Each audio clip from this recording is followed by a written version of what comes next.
Hello, good evening, good morning, and good afternoon to each one of you joining from a different part of the world. So today we welcome you all for the session 8 of our biomedical engineering training course of critical care products. So today's session is on the supplies and accessories, how we are going to handle the accessories and the ICU in the hospital. So today's topic, I will be host of this session today. My name is Tarun Gupta. I'm the part of the product and marketing team in Hospital India. So today's session will be taken care by Mr. Anil Kumar. He is a member of the customer support team in Hospital India. So he will talk about the how to handle the various accessories of defibrillators and the patient monitoring systems. Okay, and it's mostly related to the parameters which we have covered in the last previous session. Okay, and then after his session, his topic, we will have a question and answer session.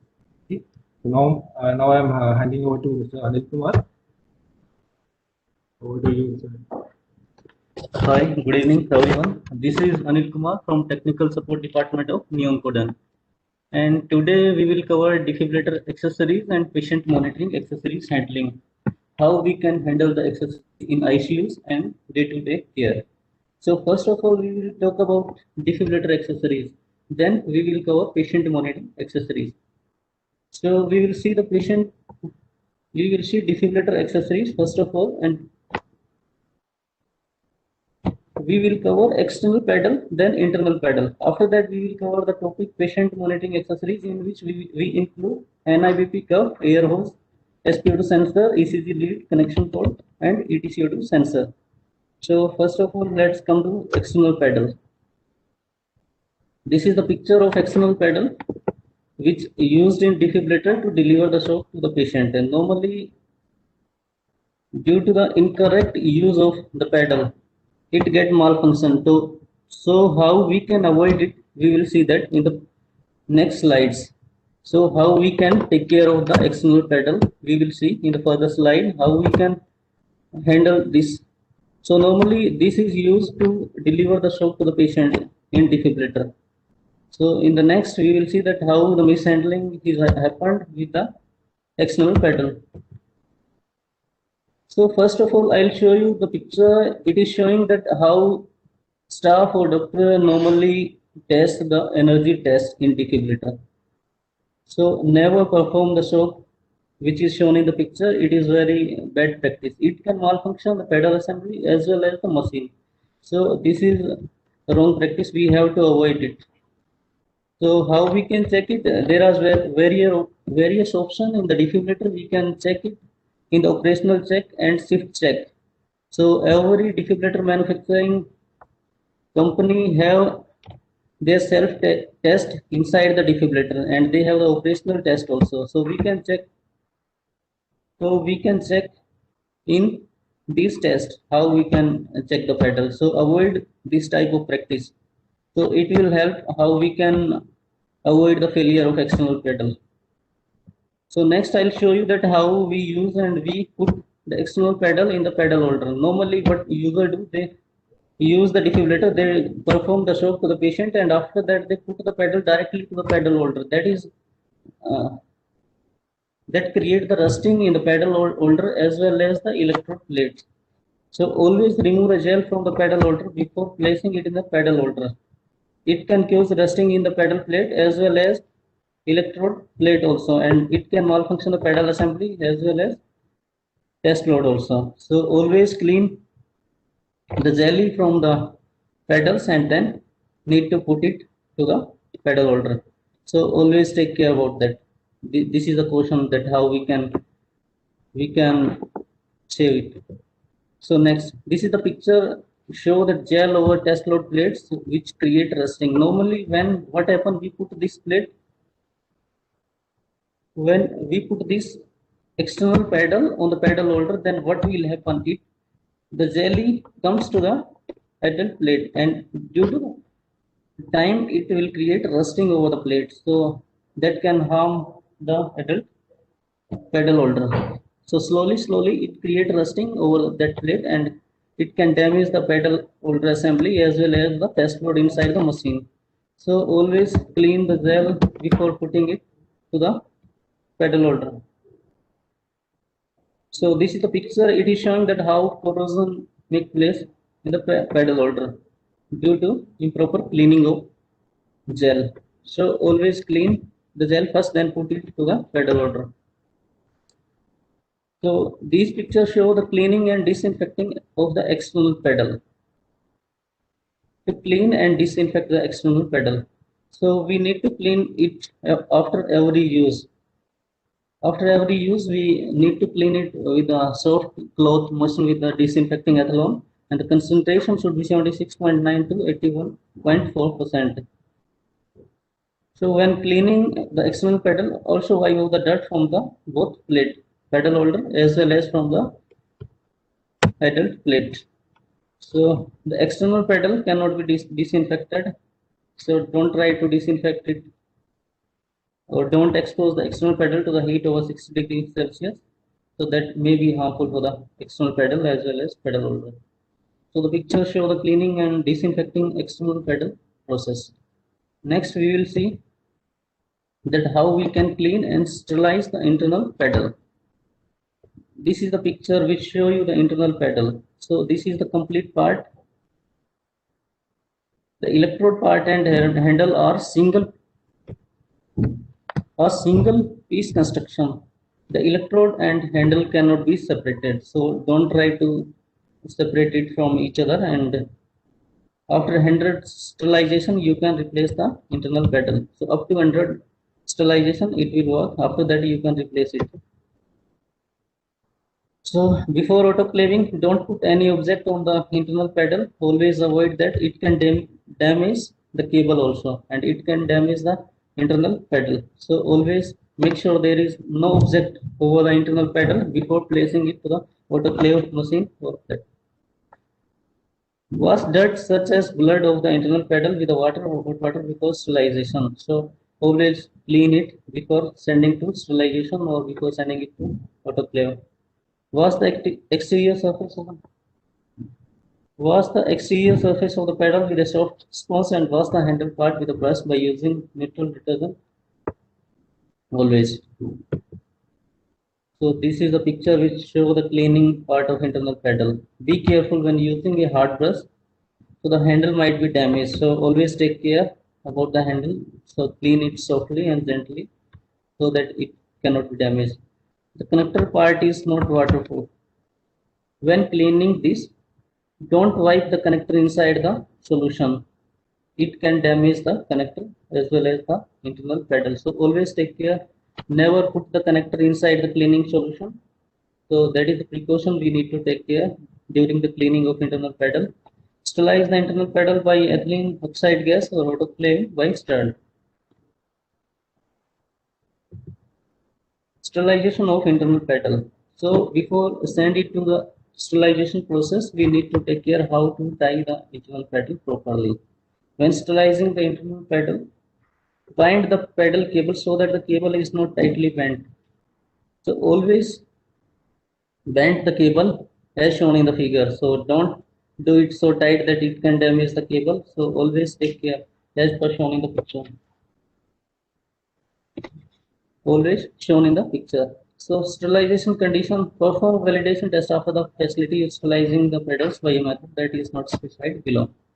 So this is the composition which is showing that how to sterilize the internal pedal. It is showing the gas composition. It should be ethylene oxide 20% and carbon dioxide 80%. And the concentration should be 50 mg per liter. Pressure should be 1981 SPA and temperature 50 degrees Celsius. Relative humidity should be 50% and the time period over 4 hours. After the sterilization process, remove the remaining gas from the pedal after sterilization. Decrease the internal pressure of the sterilization equipment to 933 SPA with a vacuum pump. Repeat the procedure at least 5 times. Take the pedal out of sterilization equipment and do not use for at least 12 hours. So always keep it 12 hours from the time of sterilization. That will help to avoid the malfunctioning of the internal pedal. So always take care about that how we can sterilize the internal pedal. And now for the every manufacturer, there is a cycle that how many times we can sterilize that. So this particular pedal, we can sterilize it for 100 times. After that, we can discard it. We can not use it. So there is a sterilization cycle period for the internal pedal. So we can autoclave also the internal pedal. The temperature should be 134 degrees Celsius plus minus 1 degree, and the time period should be 4 minutes. So that is the process for the autoclave of the internal pedal. We can use the straight hydrogen peroxide gas plasma also. That is the machine. That is the manufacturer of the sterilizer. So we can do the autoclave also for the internal pedal. So this is show how we can autoclave or we can sterilize the internal pedal. So that we can do that as per recommendation. So next we will come to the patient monitor accessories, how we need to handle patient monitor accessories. And first of all, we will cover NIPP cuff. That is the major issue in ICU, that how we need to handle the NIPP cuff. First of all, we will see that NIPP cuff, how we can handle it and how we can avoid the damage of that NIPP cuff. First of all, we will see that portion during NIPP auto measurement mode.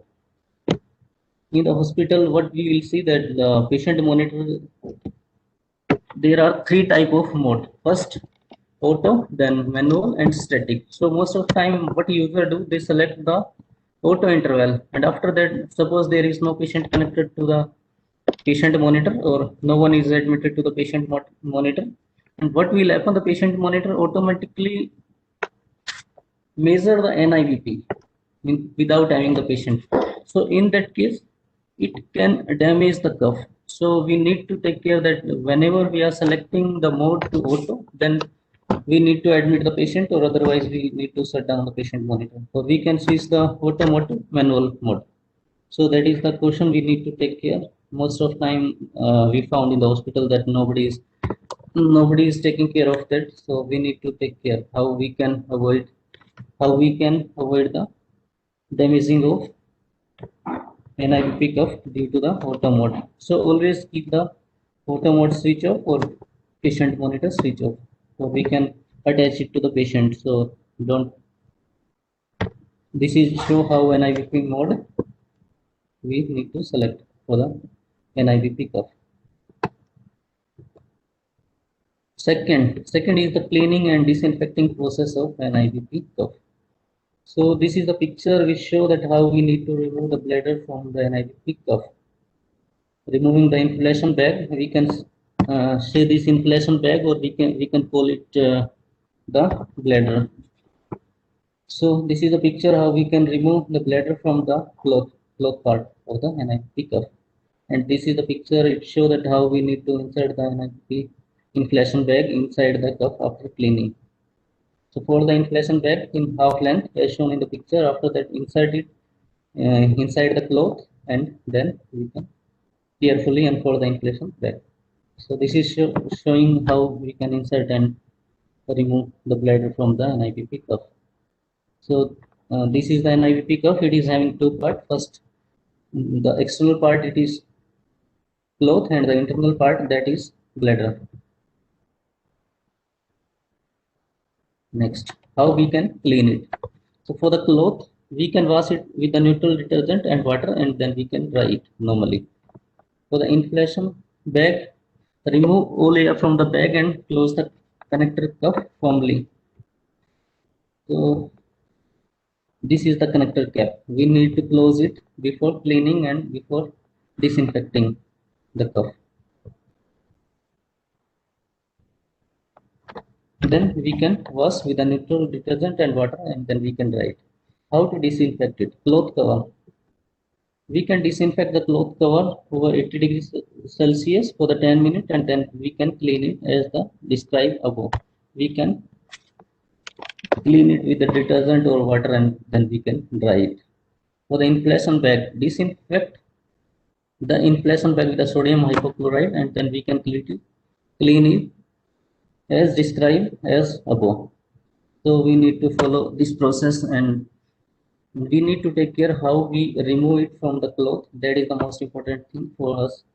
So it should not be damaged from the when we removing it from the cloth, then bladder should not be damaged. We should remove it very carefully. That is the main concern. So this is the process we seen that how we can clean and disinfect the cuff. Cleaning and disinfection. This is another. So we can clean the cloth cover and inflation bag with the disinfecting ethanol, and we can wipe the cloth cover and inflation bag with a soft motion with the disinfecting ethanol, and then we can dry it. So what are the precautions we need to take care of when we are disinfecting the cuff? So don't autoclave the cuff. That is, we need to take care. That is not autoclavable. So don't autoclave the cuff, and don't sterilize or disinfect the cuff with ultraviolet light and ozone. That can harm the NIVP cuff. So don't perform that task. And next one, don't use the unspecified disinfectant. So always use as given by the manufacturer. So the most important thing, never wash the cuff with inflation bag. It will damage the bladder. So always remove the inflation bag from the cuff before send it to cleaning or disinfecting process. So we need to take care that. That is the most important. So this is the picture which is showing the NIVP air hose.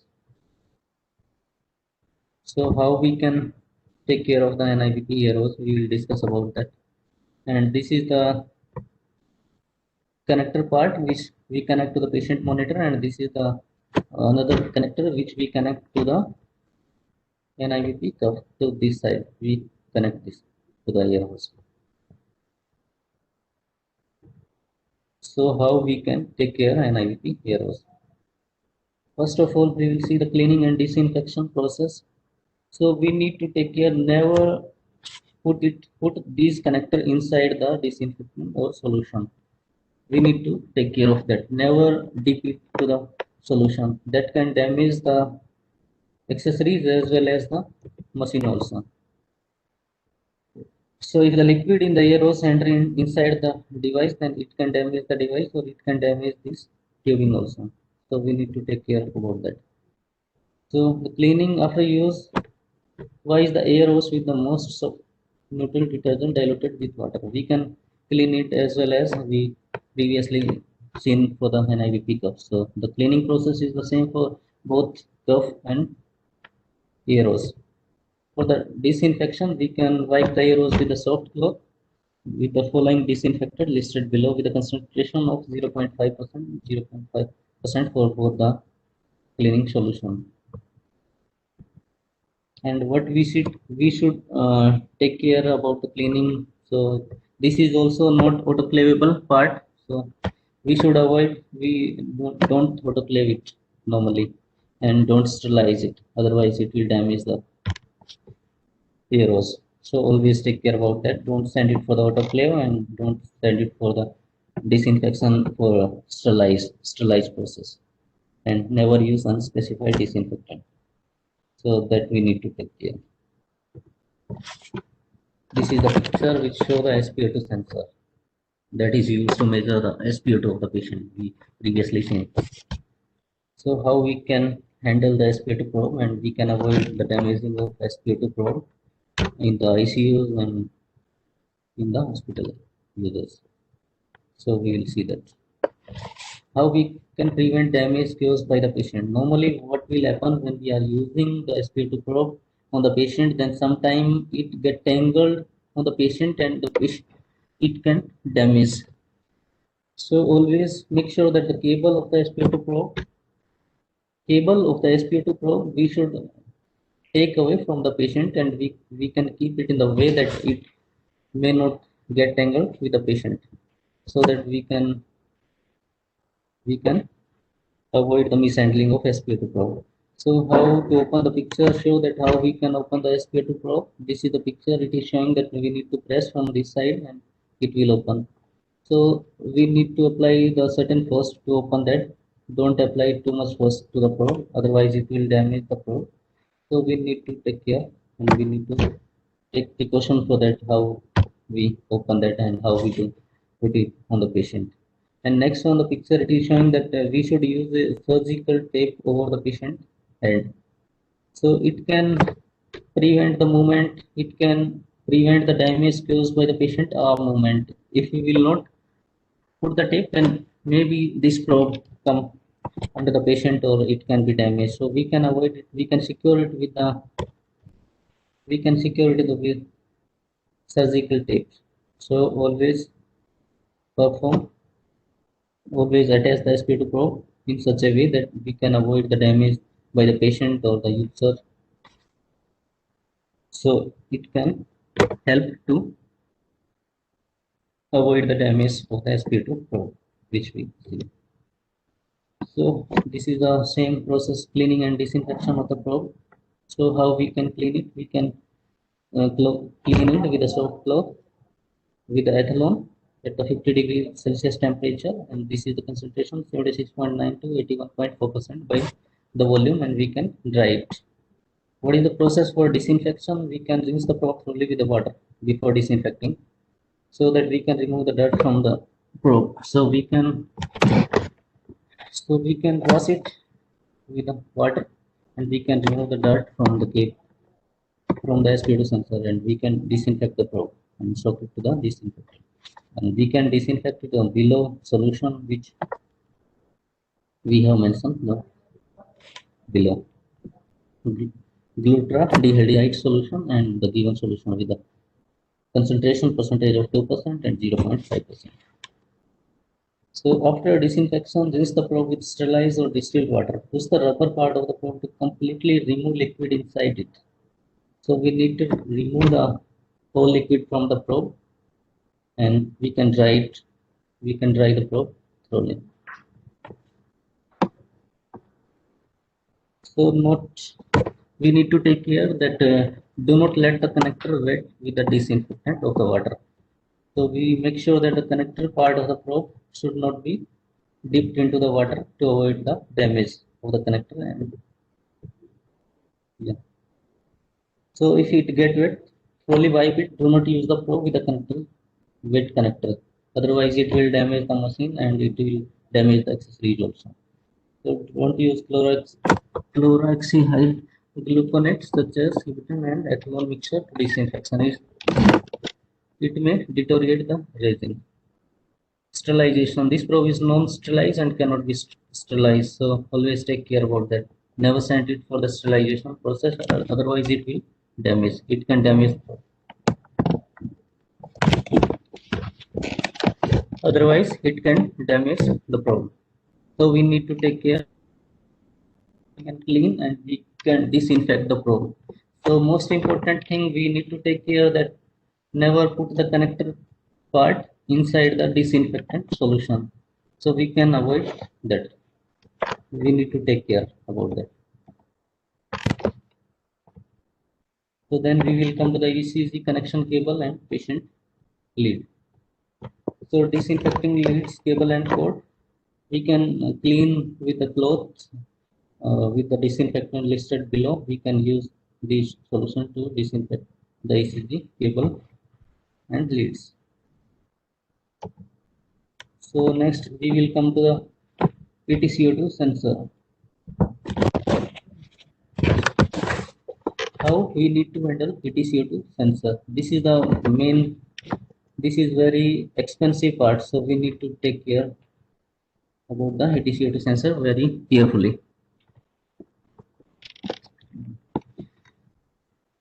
So we will see that how we can handle the EtCO2 sensor, and we can avoid the damaging of the EtCO2 sensor. This is a picture. It is showing that this is the picture which show the EtCO2 sensor, and this is having two parts. First, this is the nasal adapter, or we can use the airway adapter in this place, and this is the sensor part.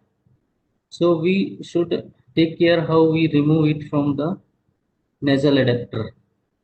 So always remove it properly. Don't pull out the cables. Don't pull out from this part, otherwise it can damage the sensor. So this is, we need to take care for all or EtCO2 sensors. So always remove it carefully from the nasal or oral adapter properly. Don't pull these wires, otherwise it will damage the sensor. So this is how we can remove the airway or nasal adapter from the sensor. So we will see the cleaning process. Do not use corrosive solution and solution with a polishing agent. And don't use clean the sensor with a steel wool and soft object because it scratches the ETCO2 sensor and disable correct measurement. So we need to take care, never use the corrosive solution over the ETCO2 sensor, otherwise it can harm the ETCO2 sensor. And don't use volatile liquids such as thinner or benzene or industrial alcohol because these damage the ETCO2 sensor surface. So we should take take care about that. So always use the disinfectant which is recommended by the manufacturer. So this is how we see the cleaning process of the ETCO2 sensor. So make sure that we are not using the corrosive solution or the polishing agent, and don't use the wool type cloth. So we can avoid the scratching of ETCO2 sensor and we can take care of it. This is the process how we can disinfect the ETCO2 sensor. After using the ETCO2 sensor, clean the photo detector. This is the photo detector, this type detector and emitter. So after using the ETCO2 sensor, clean the photo detector and light emitter with a caution swab, moisten with any of the following liquid and leave it to dry. And we need to use these disinfectant for the disinfection of the ETCO2 sensor, and don't use other than the listed below. This is how we can sterilize the CO2 sensor. The CO2 sensor kit is unsterilized. You can sterilize if it is necessary. So we need to refer the following condition that how we need to sterilize it. So what should be the mixture ratio? It should be ethylene oxide 30%, carbon dioxide 70%, and the concentration 710 mg per liter, and the temperature 45 degrees Celsius. Humidity should be 50%, and the pressure minus 93.3 kPa to 49.1. And the time period for the sterilization should be 4 to 10 hours. So after sterilization, we should remove the gas from the ETCO2 sensor kit after the sterilization. First, decrease the internal pressure of the sterilization equipment to the minus 101.3 kPa to the given in the vacuum pump. Then add carbon dioxide gas or antiseptic gas in the equipment and repeat the procedure at least 5 times.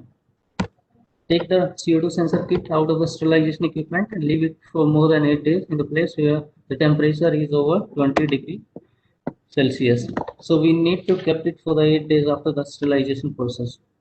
And maximum we can sterilize it up to 20 times. We cannot sterilize more than 20 times.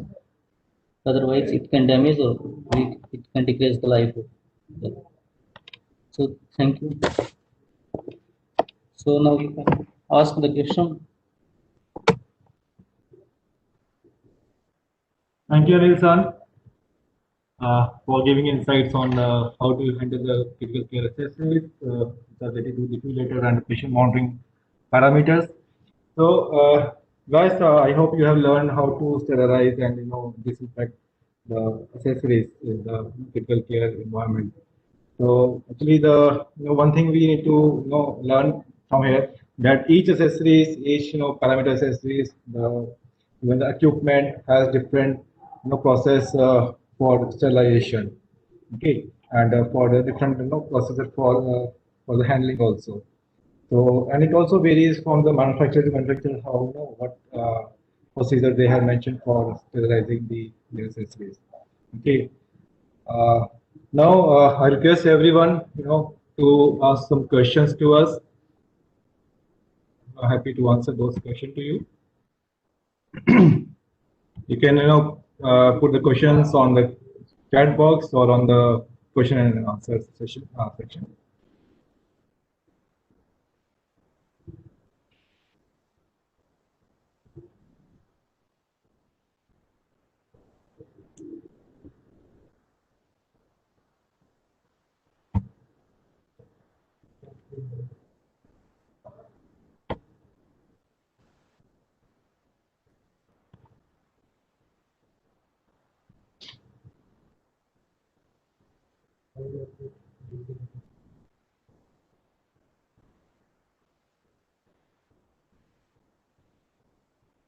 Okay, we have some questions.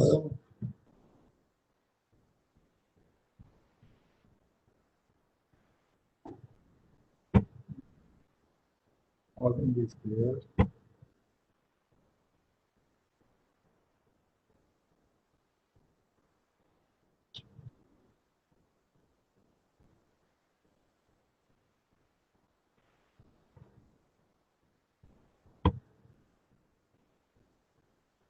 Guys, please have you have any questions? Please put on the chat box or on the question answer section.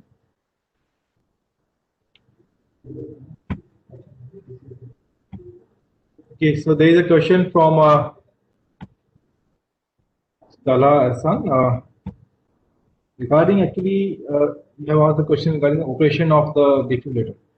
Why we operate defibrillator at DC but not on AC?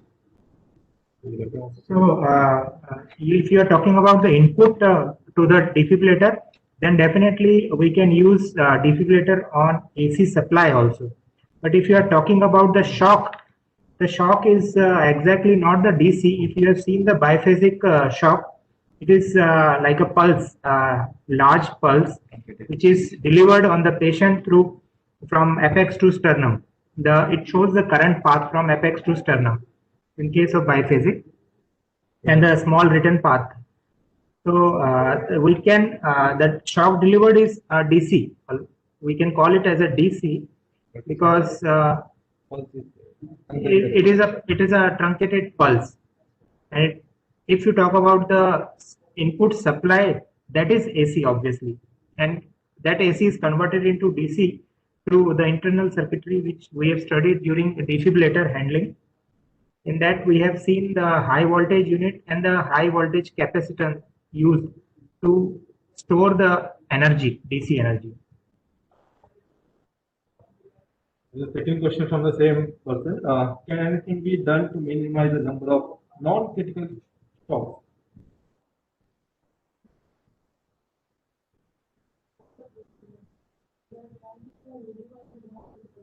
Yes. So, to minimize the non-critical shocks, first of all, the shock is given in case of ventricular fibrillation or atrial fibrillation through defibrillator. So, we cannot give a shock to other arrhythmias. So, it is only applicable for atrial fibrillation where we use cardioversion, and in case of ventricular fibrillation, we use a normal defibrillator, charging and discharging. Thank you. The question from Mr. Najib. How to clean and disinfect and sterilize the external pedal of a defibrillator? I missed that part. So, external pedal.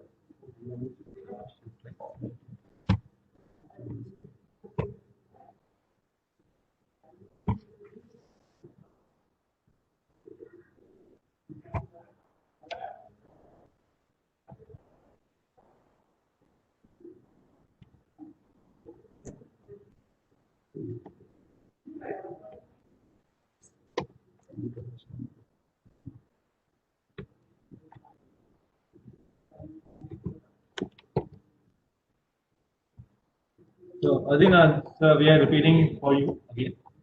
So you can see the cleaning and disinfecting process of the defibrillator. So you can clean it after the use. You can use the disinfecting ethanol, and the concentration should be 76.9 to 81.4%. So that is the for cleaning, and this cannot be disinfected. So we never send it for the sterilization process, because it can damage and it can harm the external pedal. So always avoid to sterilize or autoclave the external pedal.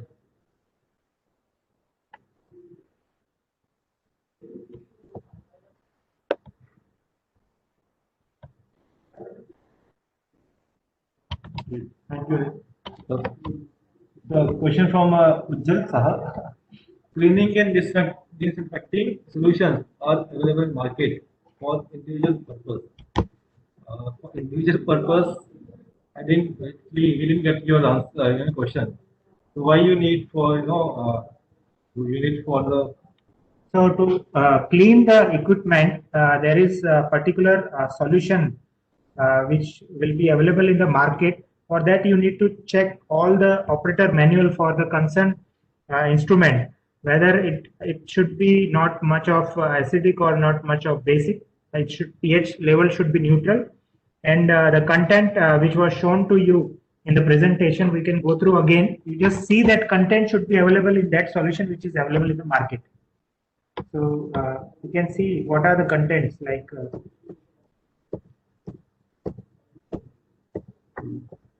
These are the contents you can see. So to use this disinfectant, you should check this content should be available in the market. Otherwise, it may harm the equipment body or its surface. So you should see that any of this content should be available in that product which is available in the market.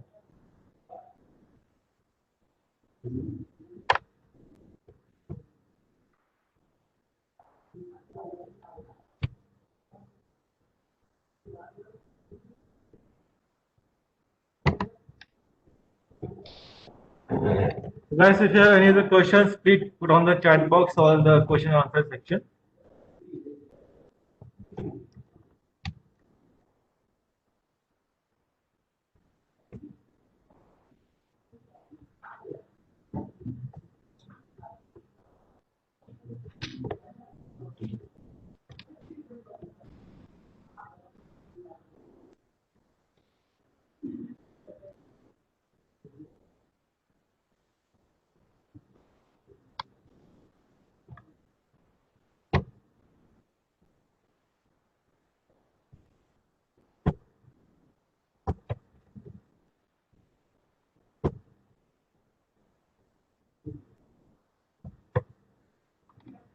Guys, if you have any questions regarding the disinfection and sterilization or the medical accessories related to defibrillator and patient monitoring system, please ask the questions.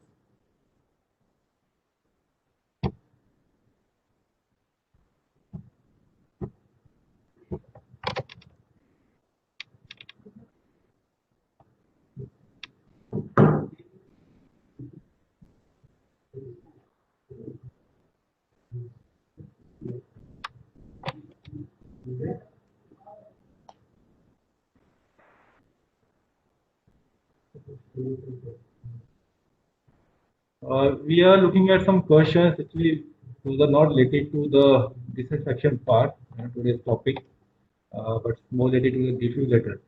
So guys, first actually we have attended our session on defibrillator. So we have covered most of the questions, and for the time we can answer your questions again. So you have asked the question like what is the difference between a monophasic defibrillator and a biphasic defibrillator. So as a word, monophasic, so or the biphasic. Okay, so the answer lies in the the words only. Monophasic, where actually we are attaching the two electrodes on the patient chest. So monophasic, it means the one there's a electrode current is passing just from the one electrode to the another electrode in one phase. Okay, this is the monophasic. The biphasic, current is traveling from one electrode to the electrode and is coming back to the first electrode. Okay, this is a biphasic defibrillator. Then you have asked the question, what are the chances of survival when using a defibrillator? It depends on the what technology you're using and how much energy you're using, and patient state also, the ventricular fibrillation, tachycardia, or patient is in assistance. It depends on the other conditions. Chances of survival. Well, how fast we are given the shock to the patient. With each 1 minute, the survival rate goes down by 10%. Okay, so how frequent we have given the shock to the patient? So it depends on a lot of other factors also.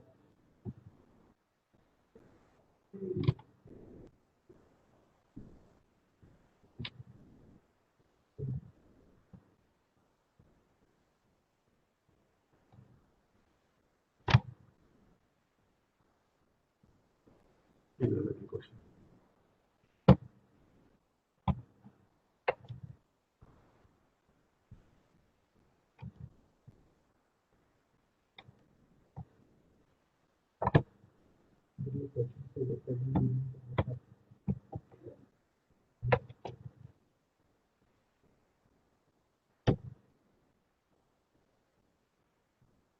So Praveen, you have asked a question for defibrillator, which testing acceptance for patient use, like user acceptance test, or so you have left the question in between. So could you please repeat your question? We are not able to understand what you are going to ask.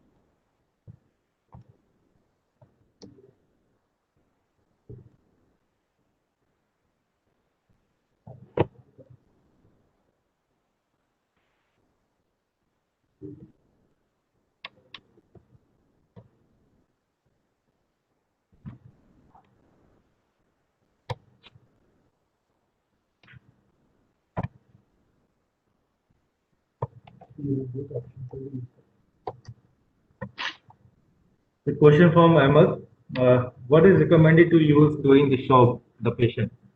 To use the battery or to use AC power cable connected to power source? See, it depends. It depends. You can use both the battery or you can use the AC for giving the shock to the patient. It all depends on the internal circuitry. Okay, so if it is on the AC power, uh, you know, the internal circuitry will convert the capacitor is there. So after all, the capacitor is giving the shock to the patient. Okay, so stored energy is there in the capacitor that is giving the shock to the patient. It doesn't depend how we are charging the capacitor. We can charge the capacitor by the battery or by the AC source. Okay.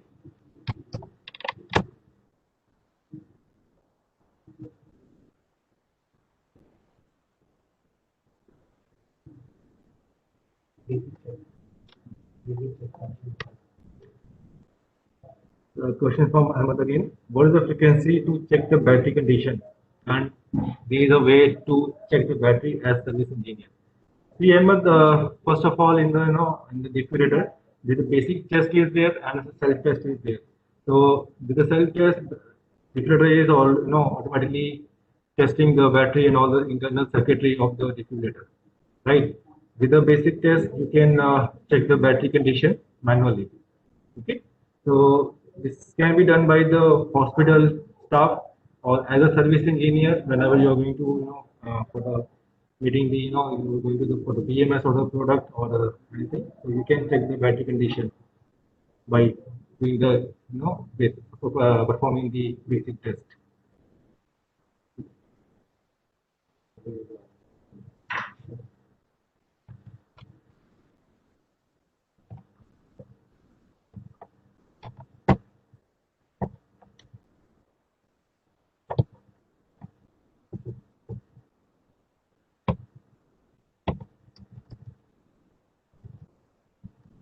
So guys, if you have any other questions regarding the cleaning business section or the accessories, please ask.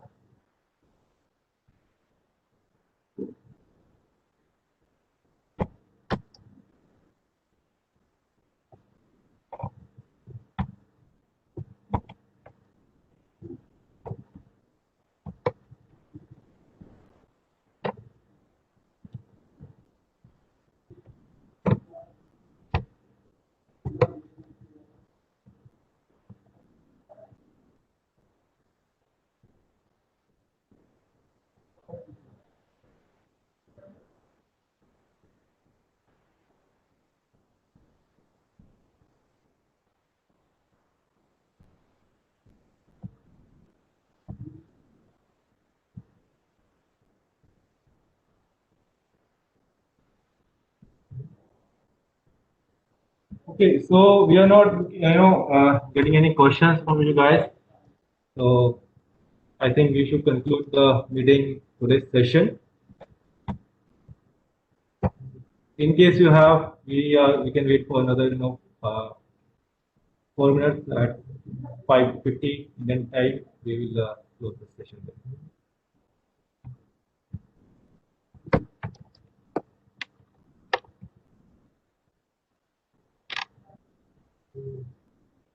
Okay, so there is a question from Sindhuda.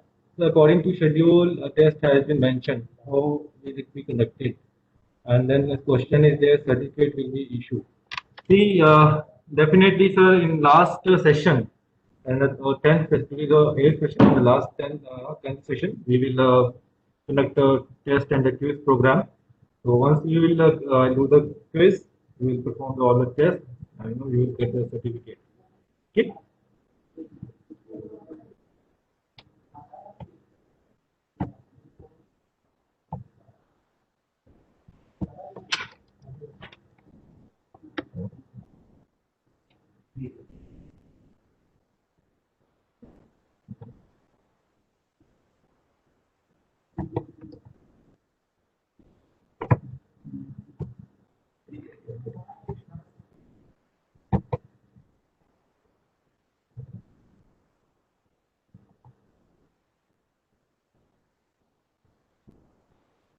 Guys, any questions regarding today's topic?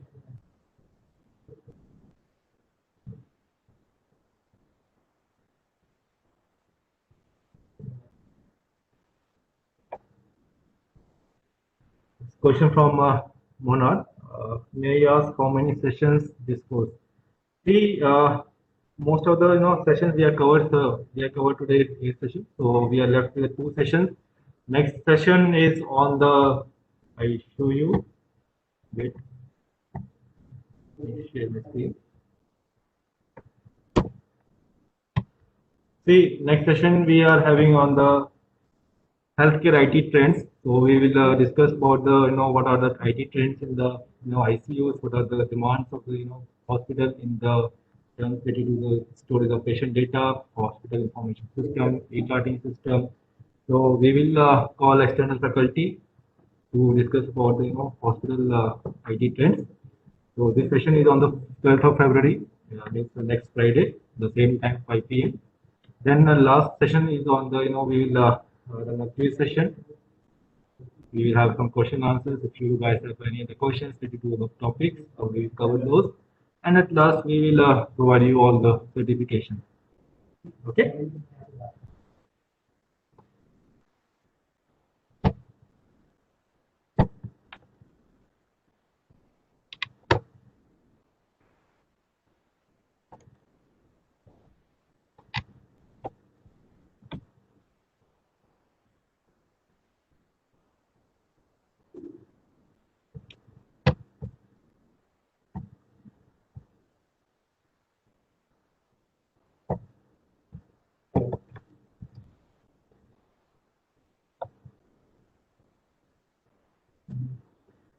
This question is from Manikandan.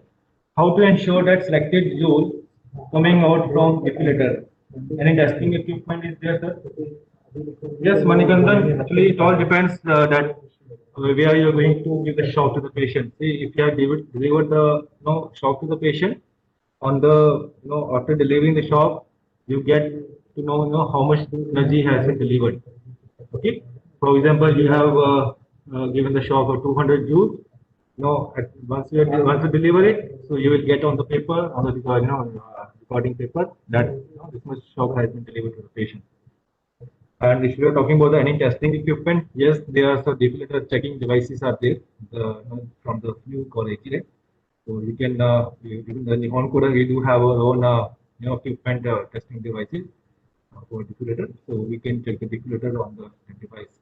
Okay, we can check how much is selected, how much is delivered, and how much is delivered by the defibrillator. Okay.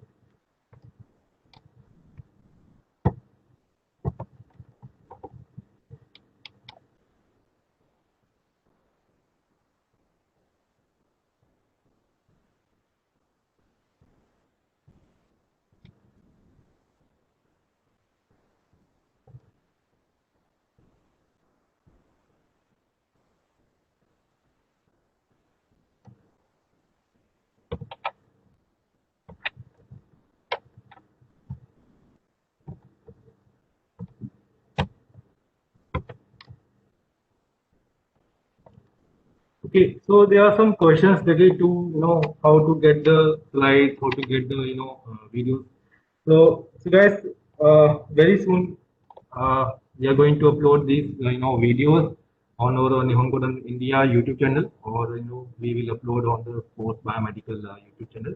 So we will inform you, okay, by by the Webex message or by the next session. We will announce next session. We will announce that we have uploaded the videos on the YouTube. So very soon you can check the Nihongodan in the channel on the YouTube and see the whole videos. We will share, very soon we will share those videos of all previous sessions. So guys, there are no questions related to today's session. So I would like to I think we should conclude the today's session.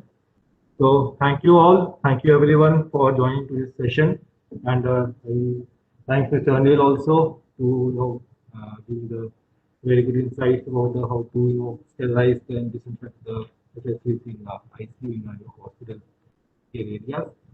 So thank you everyone, thank you for joining. Meet you next week.